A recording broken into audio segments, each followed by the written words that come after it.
Haleluya. Puji Tuhan. Hari ini kita memperingati hari Paskah, hari kemenangan. Tuhan kita, Yesus Kristus telah bangkit, mengalahkan maut, dosa, iblis. Haleluya. Philadelphia, saudara-saudara jemaat Tuhan yang kekasih.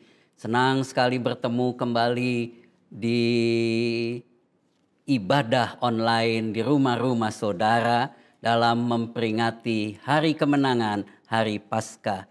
Tuhan Yesus hidup. Saya mengundang kita semua berdiri menyanyikan satu lagu merayakan kebangkitan Tuhan Yesus. Rayakan, Yesus, rayakan. Haleluya.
Biarlah pada pagi siang hari ini kita merayakan kebangkitan Tuhan kita. Tema khotbah Paskah pada hari ini adalah jangan takut karena aku menyertai kamu. Matius 28 ayat 20, mari kita baca Matius 28 ayat yang ke-20. Di bagian yang terakhir, dan ketahuilah aku menyertai kamu senantiasa sampai kepada akhir zaman. Puji Tuhan, Alkitab janjikan, firman Allah janjikan bahwa Tuhan Yesus menyertai kita sampai kepada akhir zaman. Saudaraku, setelah Tuhan Yesus bangkit, Tuhan Yesus tidak langsung naik ke sorga, tetapi masih berada di muka bumi ini selama 40 hari. Apa saja yang Tuhan lakukan selama 40 hari itu? Kisah Para Rasul 1 ayat 3 menceritakan kepada mereka ia menunjukkan dirinya setelah penderitaannya selesai dan dengan banyak tanda ia membuktikan bahwa ia hidup. Dengan banyak tanda ia membuktikan bahwa ia hidup, sebab selama 40 hari ia berulang-ulang menampakkan diri dan berbicara kepada murid-muridnya, kepada mereka tentang kerajaan Allah. Saudaraku, pada waktu Tuhan Yesus bangkit dan terjadi kegemparan di mana-mana, Matius 28 ayat 11 sampai 15 dicatat oleh Matius sesuatu yang sangat memprihatinkan, menyedihkan karena hal ini bisa terjadi, yaitu perikop ini memberi judul ada dusta mahkamah agama. Bagaimana seorang pemimpin tertinggi dalam mahkamah agama bisa berdusta? Tetapi firman Tuhan menuliskannya. Ayat 11 sampai 15 Matius katakan begini. Ketika mereka di tengah jalan, datanglah beberapa orang dari penjaga itu ke kota dan memberitahukan segala yang terjadi kepada imam-imam kepala. Sampai ayat ini masih terlihat kejujuran. Penjaga itu datang melaporkan kepada imam-imam kepala, kepada pendeta-pendeta besar kalau kita sebut sekarang, kepada pimpinan-pimpinan sinode Aras, ya, kepada mahkamah agama waktu itu. Dia ceritakan apa yang terjadi, bahwa batu besar telah tergolek, kubur terbuka dan Tuhan bangkit. Ayat 12-nya. Dan sesudah berunding dengan tua-tua, mereka mengambil keputusan. Mahkamah agama mengambil keputusan, lalu mereka memberikan sejumlah besar uang kepada serdadu-serdadu itu dan berkata, kamu harus mengatakan bahwa murid-muridnya datang malam-malam dan mencurinya ketika kamu sedang tidur.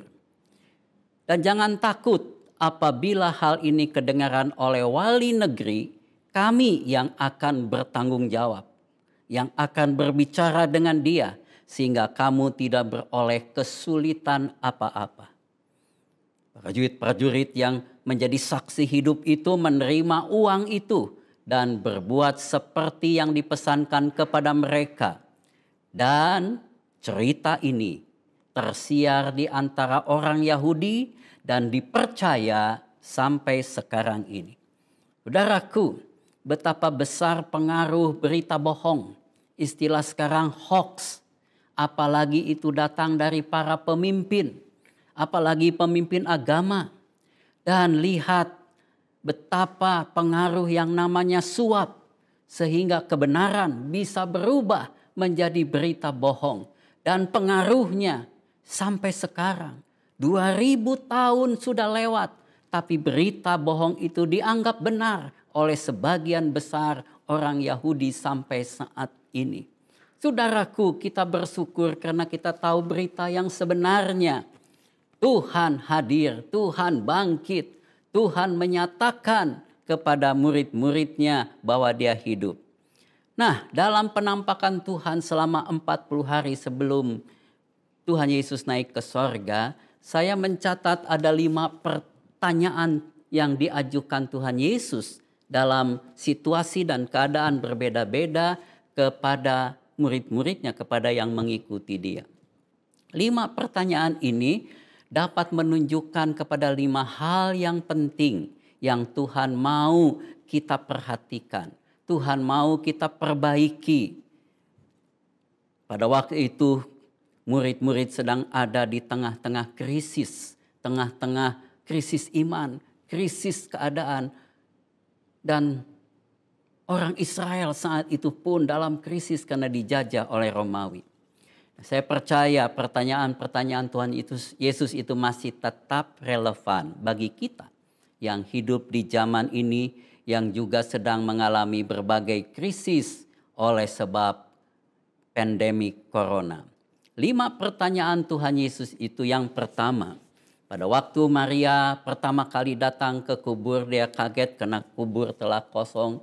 Maka dia kembali kasih tahu kepada Petrus dan Yohanes, dan mereka kembali lagi melihat memang kubur itu telah kosong. Petrus dan Yohanes dan murid-murid lain mungkin kembali, tetapi Maria masih tetap tinggal di kubur.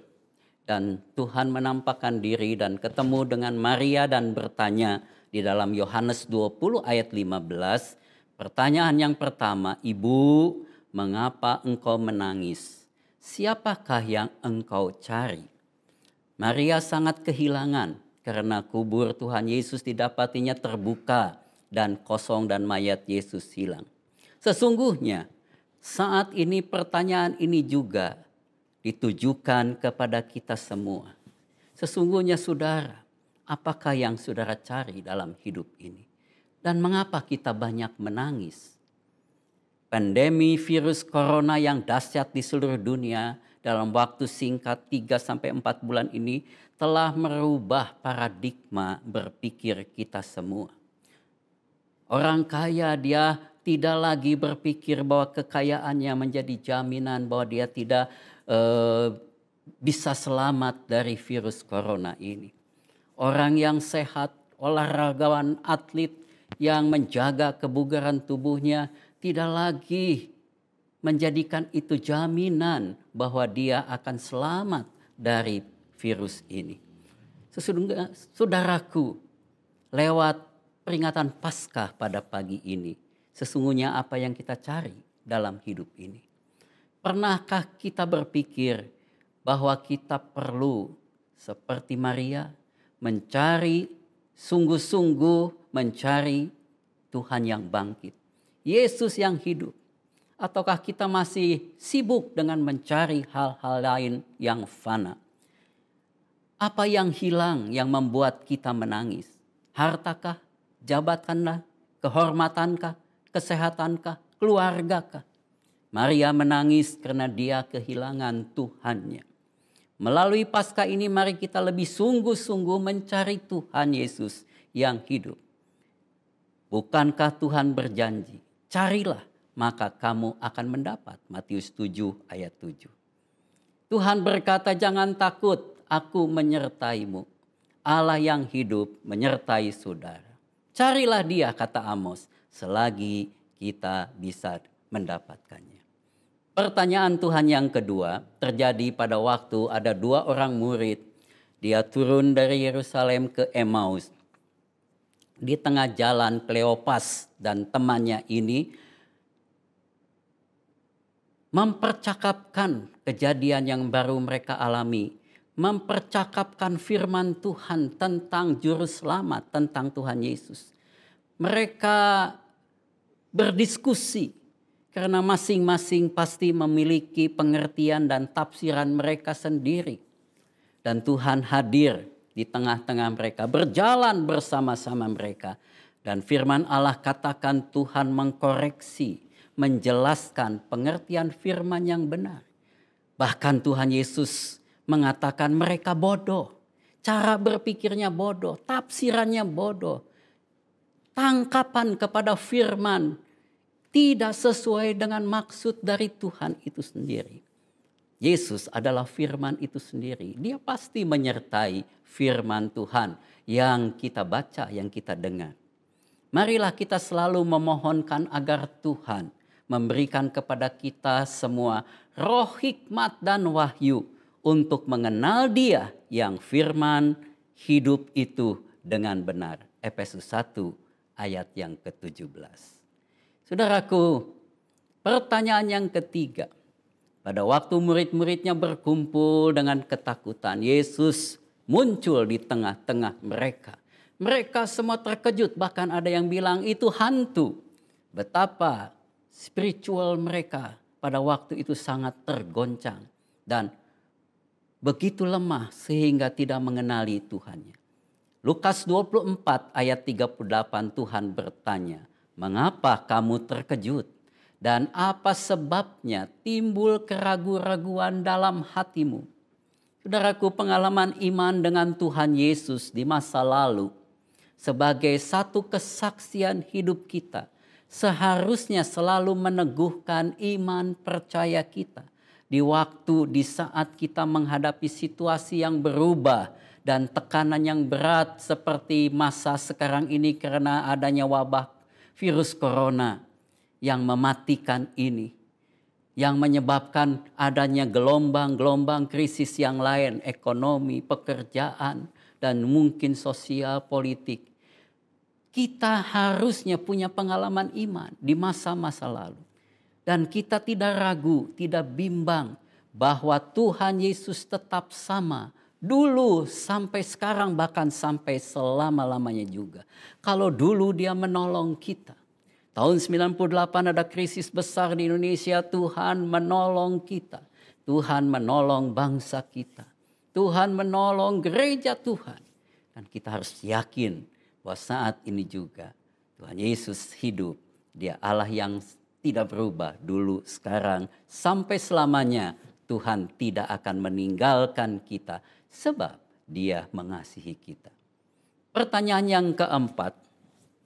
Karena mungkin murid-muridnya merasa sudah mulai tawar hati. Petrus mengajak, mari kita balik ke Galilea, kita mencari ikan lagi di sana. Dan Sebagian murid-muridnya ikut dan mereka mencari ikan. Semalam-malaman mereka tidak mendapatkan apa-apa.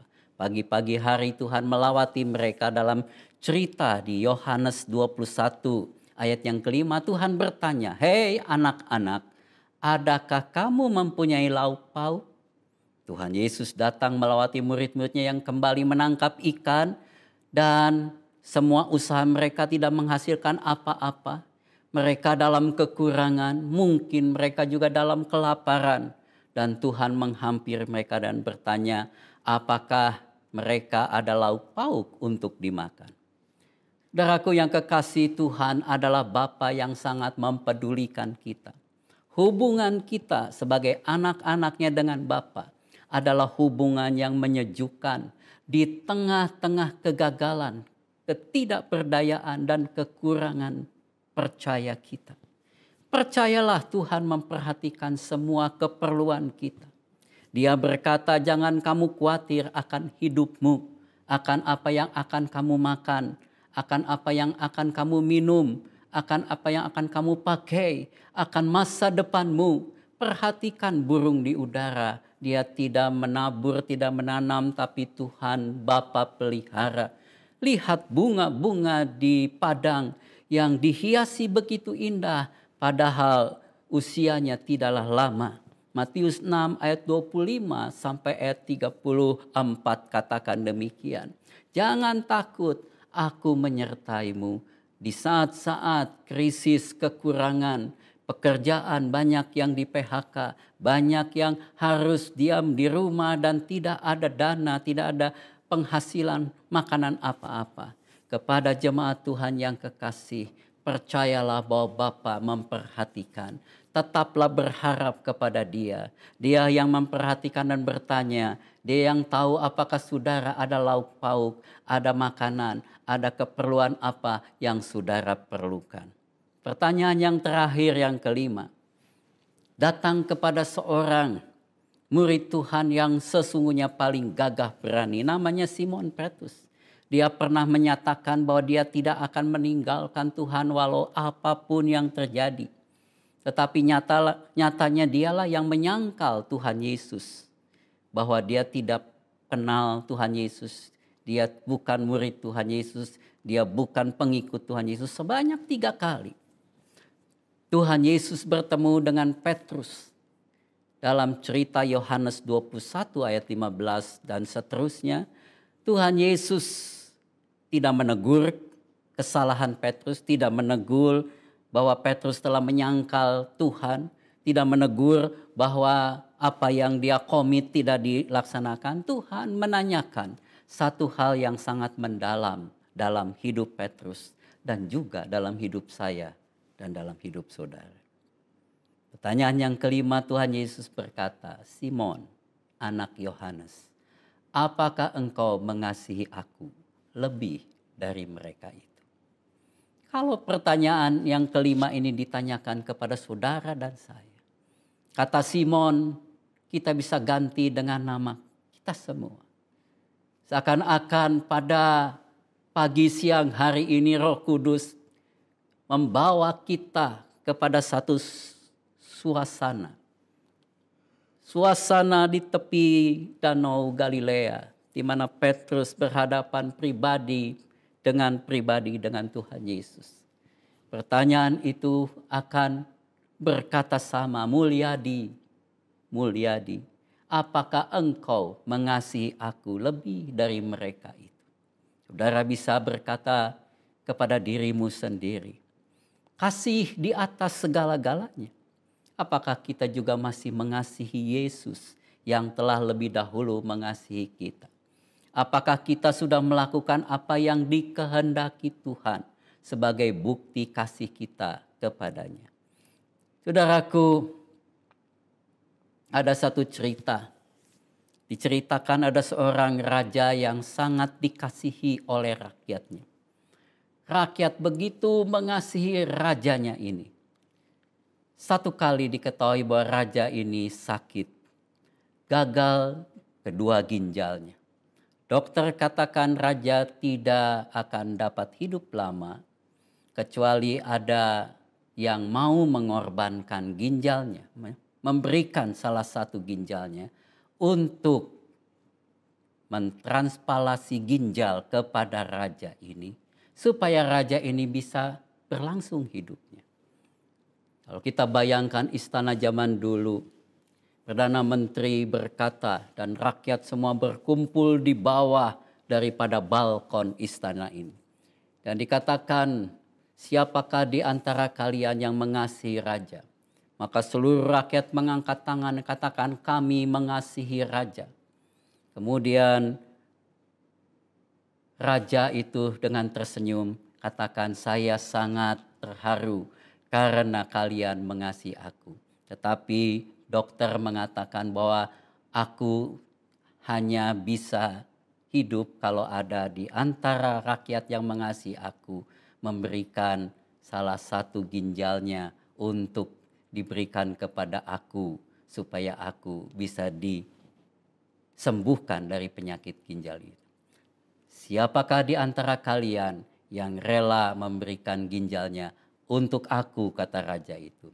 Maka rakyat pun berteriak, saya mau, saya mau, saya mau. Raja itu kemudian berkata, karena begitu banyak yang mau mengorbankan ginjalnya untuk aku, dan saya tidak bisa memilih di antara saudara, maka dari atas ini saya akan jatuhkan selembar bulu ayam, dan siapa yang jatuh, bulu itu jatuh di atas kepalanya, itu yang terpilih untuk menyerahkan ginjalnya kepada saya. Rakyat bilang, baik, setuju. Kemudian raja meniupkan bulu ayam itu, kecil itu, dan bulu itu melayang perlahan-lahan. Makin lama makin rendah di tengah-tengah kumpulan rakyat yang banyak itu. Dan pada waktu bulu itu hampir dekat dengan seorang bapak, bapak itu menengadah ke atas dan meniupnya. Puh! Dan bulu itu melayang kembali ke tempat lain. Turun kembali ke dekat seorang anak muda yang gagah. Dan anak muda itu juga meniupnya. Puh! Dan bulu itu gak pernah berhenti. Karena setiap kali mau datang kepada seseorang ditiup lagi. Karena mereka mikir, dia aja gak mau, masa saya yang lebih muda harus mau? Dia aja yang kaya gak mau, masa saya yang lebih miskin harus mau? Dan seterusnya. Raja dari atas melihat dengan sedih dan katakan bahwa sesungguhnya kasih yang mereka katakan hanya sebatas mulut. Tetapi pada waktu diminta pengorbanan, mereka tidak mau berkorban. Kiranya kita tidak seperti dalam cerita ini. Kalau kasih Allah telah menyentuh kita, kita akan berkata, Tuhan, aku mau mengasihimu dengan sungguh-sungguh. Saudaraku, 5 pertanyaan Tuhan Yesus ini bisa menggambarkan situasi yang sedang terjadi di zaman kita. Yaitu yang terjadi di zaman kita ada 5 macam krisis. Krisis visi, krisis kebenaran, krisis iman, krisis ekonomi, dan krisis kasih. Sebelum Tuhan Yesus naik ke sorga, dia berjanji mengirim penolong yang akan menyertai kita, yaitu Roh Kudus. Dia berkata, aku tidak akan meninggalkan kamu sebagai yatim piatu. Aku datang kembali kepadamu. Aku akan minta kepada Bapa dan Ia akan memberikan kepadamu seorang penolong yang lain. Supaya Ia menyertai kamu selama-lamanya, yaitu Roh kebenaran. Yohanes 14 ayat 16 sampai 18. Saudaraku, jangan takut, adalah penegasan iman. Berjalanlah dalam kehidupan ini. Milikilah pengalaman hidup bersama dengan Roh Kudus. Lewat kuasa firman Tuhan. Di dalam Tuhan Yesus Kristus. Saudaraku, kehidupan rohani kita seumpama rumah yang kita sebut rumah iman. Dasarnya adalah firman Tuhan yang benar dan iman yang teguh. Bangunannya dibangun dengan kasih. Kasih Bapa kepada kita. Kasih kita kepada Tuhan Yesus Kristus. Kasih kita juga kepada sesama kita. Dan atap naungannya adalah Roh Kudus. Kita percaya Waktu angin ribut, badai, banjir, tofan, mengamuk. Krisis apapun juga, bangunan yang dibangun di atas batu karang yang teguh ini tidak akan roboh. Haleluya. Terpujilah nama Tuhan Yesus. Puji nama Tuhan. Di peringatan Paskah ini, hari kemenangan, Tuhan Yesus bangkit, dia hiduplah. Kita akan teguhkan iman dan kepercayaan kita lewat persekutuan dengan tubuh dan darahnya di perjamuan Tuhan yang kudus. Persiapkan hati saudara. Roh Kudus memimpin kita dapat bersekutu dengan Tuhan Yesus yang bangkit itu. Saudaraku, sebelum kita bersekutu dengan tubuh dan darah Yesus, saya ingin menekankan satu kali lagi. Saudara bisa catat apa yang nanti akan ada di template di depan. Ya, sambil kita nyanyikan satu lagu. Satu lagu. Sebab Yesus hidup, ada hari esok.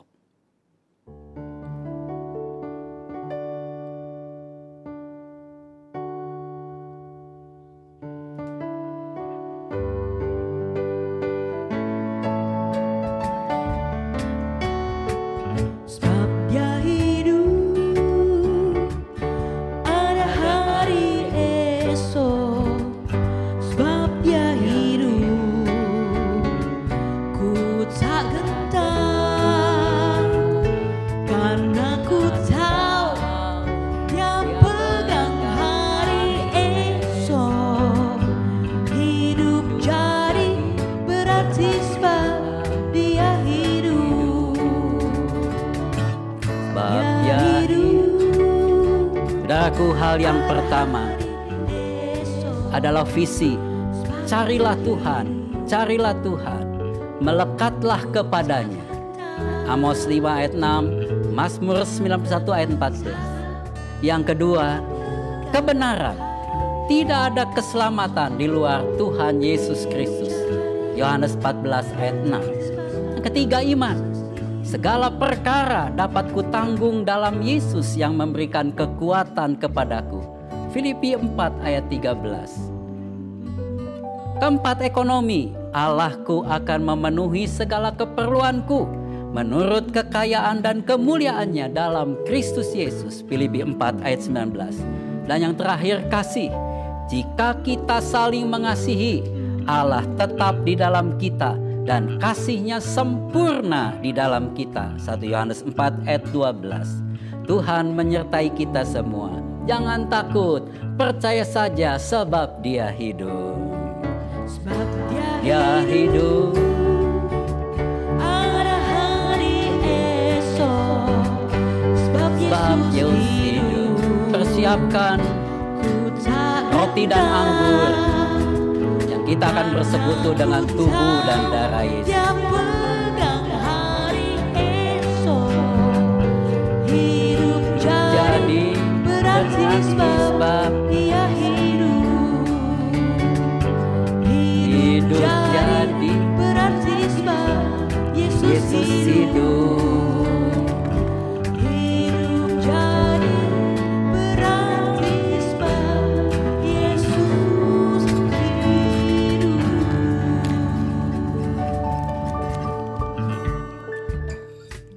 Mari kita berdiri, saudaraku. Kita hening sejenak dan saudara renungkan firman Tuhan. Di hari kemenangan ini, Tuhan memberikan kemenangan kepada kita semua, umat-umat pemenangnya Tuhan. Mari kita mengkoreksi diri kita. Apakah kita sedang menghadapi krisis visi, kebenaran iman, ekonomi, atau kasih? Tuhanlah jawaban bagi semuanya itu. Kita mau bersekutu dengan tubuh dan darah Yesus. Biarlah Tuhan di dalam kita, kita di dalam Dia. Mari kita berdoa masing-masing.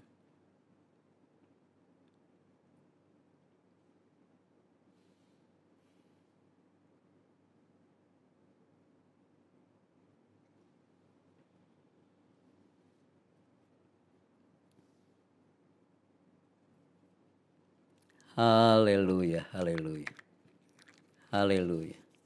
Mari kita angkat roti lebih tinggi dari kepala kita. Di tangan kita ada tubuh Kristus yang dipecah-pecahkan karena salah dan dosa kita. Kasih Allah yang besarlah untuk kita semua. Firman-Nya berkata, saudaraku yang kekasih, bukankah roti yang kita pecah-pecahkan ini, mari kita pecah-pecahkan roti, adalah persekutuan dengan tubuh Kristus. Mari kita makan dalam nama Tuhan Yesus.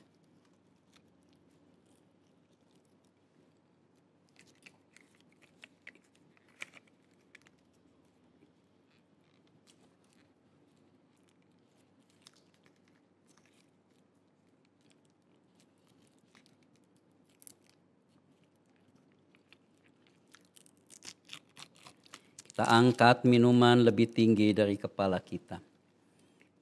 Darah Yesus menyucikan kita. Darah Yesus menyembuhkan segala penyakit kita.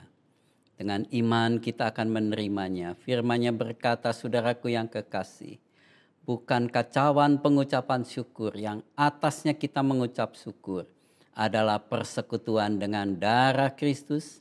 Mari kita minum dengan iman dalam nama Tuhan Yesus.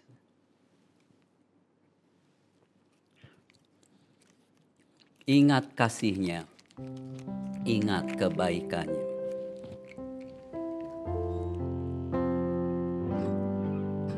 Haleluya. Glory buat Yesus.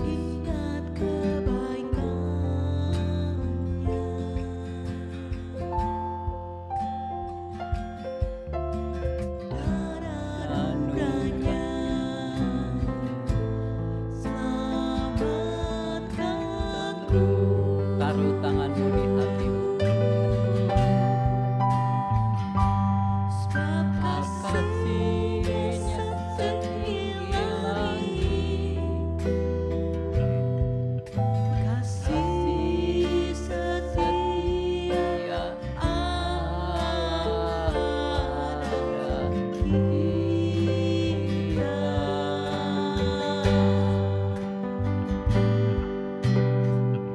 Besar kasih Allah pada kita.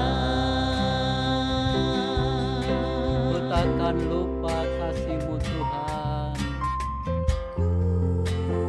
Takkan lupa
Terima kasih Tuhan Yesus buat kasih-Mu yang besar kepada kami. Terima kasih di hari peringatan Paskah, kebangkitan-Mu, hari kemenangan ini. Kami boleh bersekutu kembali. Walaupun secara fisik kami tidak bisa bertemu satu sama lain.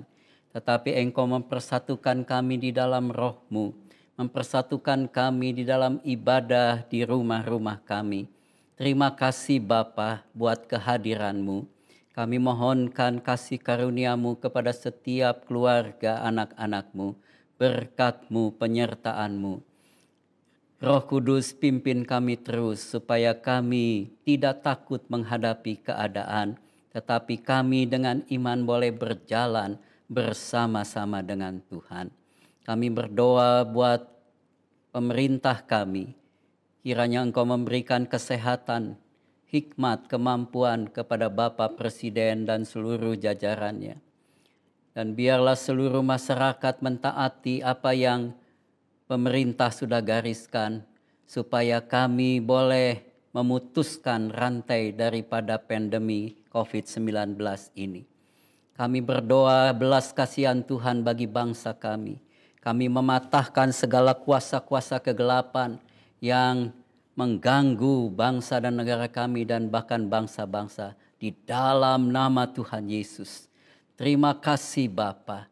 Kuatkan dan tolong dokter dan para perawat juga diberikan ketabahan, kemampuan yang lebih, semangat yang lebih untuk mereka mengabdi kemanusiaan yang sangat saat ini. Kepada saudara-saudara kami yang sudah tertular baik ODP, PDP, atau bahkan yang sudah dalam keadaan krisis, tambahkan iman mereka untuk selalu memandang kepada Tuhan yang empunya segala kehidupan. Dan kami doakan di dalam nama Tuhan Yesus, mukjizat tetap ada, mukjizat tetap terjadi.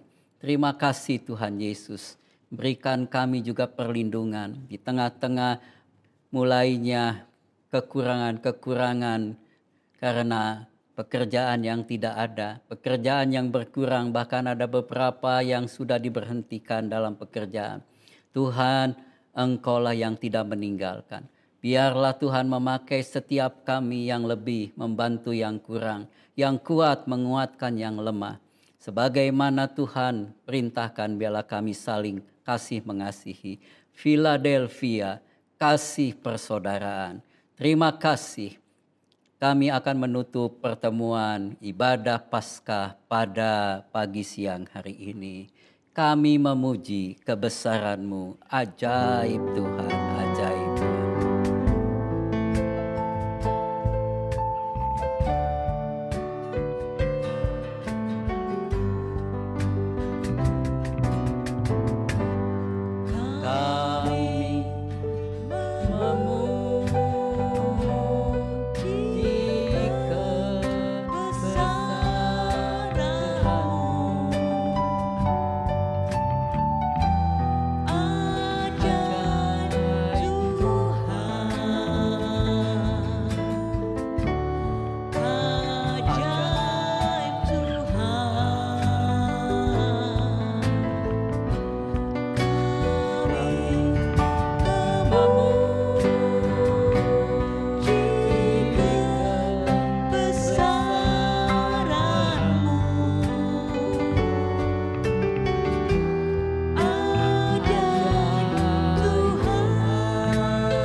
Angkat tangan iman percaya saudara. Saudara-saudara yang kekasih, terimalah berkat anugerah dari Bapa di surga, kasih sayang Tuhan kita Yesus Kristus, persekutuan dengan Roh Kudus menjadi milik kepunyaan saudara dan saya, mulai pagi siang hari ini sampai selama-lamanya, sampai Maranatha Tuhan Yesus datang kembali, sampai akhir segala zaman. Terimalah berkat ini di dalam nama Bapa, Putra, dan Roh Kudus, dalam nama Tuhan Yesus Kristus. Haleluya, haleluya, haleluya. Terima kasih Yesusku, terima kasih Yesusku. Puji syukur hanya bagi Tuhanku.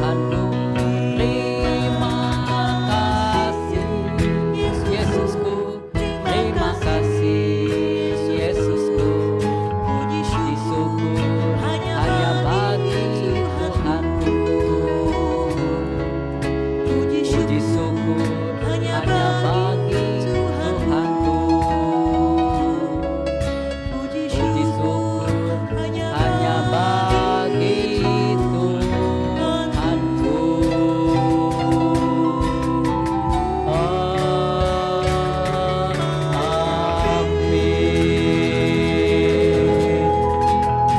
Haleluya, puji Tuhan. Saudaraku, sampai kita ketemu minggu depan masih di dalam ibadah online, streaming seperti ini. Saudara ibadah di rumah-rumah saudara. Dan setiap hari Rabu jam 8 malam ada doa bersama melalui Zoom meeting. Saudara diharapkan ikut join di doa bersama lewat Zoom meeting. Dan hari Kamis kita akan ada ibadah pendalaman Alkitab, ibadah tumbuh bersama lewat streaming ya jam 8 malam. Tuhan memberkati. Haleluya. Philadelphia, kasih persaudaraan. Amin.